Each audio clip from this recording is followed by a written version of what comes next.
Pag wala ka sa mood, ano ang go-to mong comfort food? Ako, delata, para wala nang isip-isip pa. Ang combo ko laging kanin at tuna. Madalas yung mais isinasabay ko siya. Normally, solve na ako sa flakes in vegetable oil pero ngayon naka-chunks in water. Kasi sabi nila, the more, the merrier. Charet! Kaya chunks in water para mas lumutang yung lasa ng mga isasabay kong to. Dahil nagkataon na may stock kami ng mga to, naisip ko na magmalamalang sushi bake. Pag sinamahan mo ng QP mayo yung kanin at tuna, ang sarap ng flavor na nakikreate, yung simpleng dish na i-elevate. Itong furikake, bigay naman ni Chiclet galing US. Yan yung listahan ng laman at pwede mo siyang ilagay kung saan-saan. Depende sa'yo kung saan mo matripan. Any food nga raw nakalagay dyan.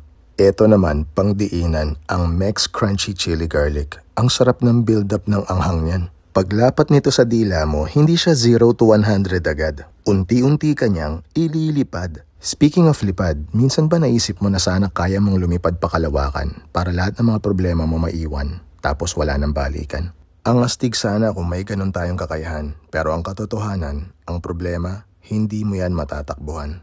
Kailangan yan solusyonan ng harapan. Kaya para sa mga shortcut na hindi mo dinaanan, para sa mga sakripisyo mo na halos pang patayan, para sa oras na ginugugol mo sa trabaho, at para sa lahat ng mga okasyon na napalagpas mo, hindi ka nagkamali sa desisyon mong unahin ang pamilya mo.